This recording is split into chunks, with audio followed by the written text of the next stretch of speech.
की आज पेशी होने जा रही है। ड्यूटी मजिस्ट्रेट के सामने आज उमेद पहलवान को पेश किया जाएगा। कल ही उमेद पहलवान की राजधानी दिल्ली से गिरफ्तारी हुई, जिसके बाद से आज की बड़ी खबर यह है कि आज उमेद पहलवान को ड्यूटी मजिस्ट्रेट के सामने पेश किया जाएगा। कस्टडी की मांग नहीं करेगी पुलिस। बुजुर्ग की पिटाई को सांप्रदायिक रंग देने का उमेद पहलवान के ऊपर आरोप है। इससे पहले लगातार कई दिन तक उमेद पहलवान कहता रहा कि मैं सरेंडर करूंगा। अलग अलग तरह से उसकी ओर से ये बात कही गई कि मैं सरेंडर करूंगा, लेकिन कई दिन बीत जाने के बाद भी उमेद पहलवान की ओर से सरेंडर नहीं हुआ। लिहाजा कल दोपहर को राजधानी दिल्ली से पुलिस ने उमेद पहलवान को गिरफ्तार कर लिया है।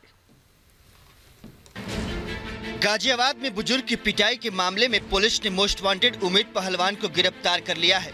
कई दिनों की तलाश के बाद आखिरकार पुलिस ने उमेद पर शिकंजा कसना शुरू कर दिया है। 16 जून को उमेद पर पुलिस ने FIR दर्ज की थी, जिसके बाद से वो फरार चल रहा था।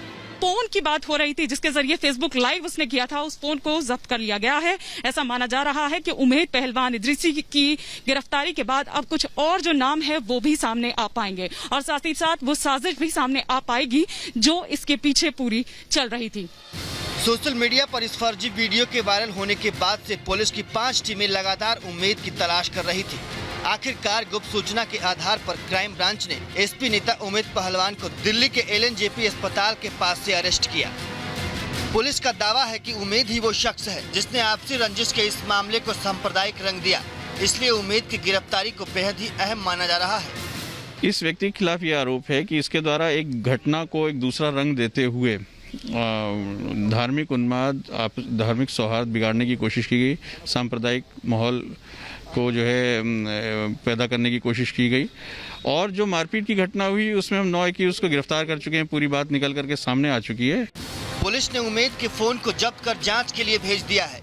इतना सब कुछ होने के बाद अब ये साफ है कि सोशल मीडिया पर रची गई इस साजिश में अब जल्द ही पर्दा उठने वाला है। Bureau report, Republic Bharat. और इस खबर पर ज्यादा जानकारी और बातचीत के लिए सीधा रुख करेंगे हमारी संवाददाता अंजू निर्माण का, जो कि इस वक्त मौजूद है गाजियाबाद में। अंजू, कल उमेद पहलवान की गिरफ्तारी हुई दोपहर में, जिसके बाद से आज उसकी पेशी होगी ड्यूटी मजिस्ट्रेट के सामने। आपके पास क्या जानकारी अंदर खाने से?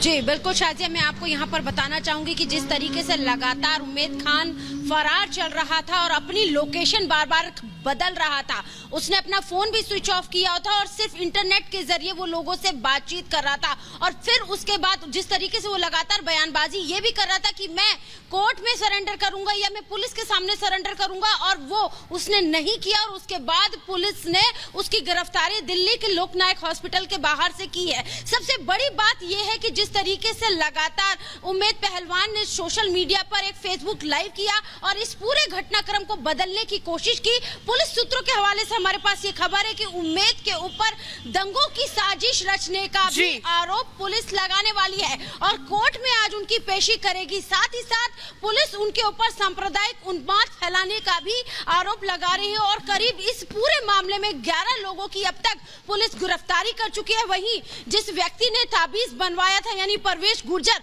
उससे भी पुलिस ने पूछताछ की है। वो ऑलरेडी रंगदारी के एक मामले में ऑलरेडी वो पुलिस की हिरासत में है और उससे पूछताछ में पुलिस ने पाया कि सिर्फ ये एक ताबीज बनाने का मामला था और ताबीज बनाने के बाद उसके घर में जिस तरह की घटनाएं हो रही थी उससे नाराज होकर उसने उस बुजुर्ग की पिटाई की, अब्दुल अहमद की, और जिसने दाढ़ी काटी वो कल्लू अभी फरार है। लेकिन फिलहाल आपको बता दें करीब 11 गिरफ्तारी इस पूरे मामले में हो चुकी है और अब उमेद पहलवान को कोर्ट में पेश किया जाएगा और उनसे पूछा जाएगा कि किस वजह से उन्होंने इस पूरे घटनाक्रम को। ठीक है अंजू, एक बार फिर से मैं आपके पास लौटूंगी। फिलहाल बहुत बहुत शुक्रिया इस तमाम जानकारी और बात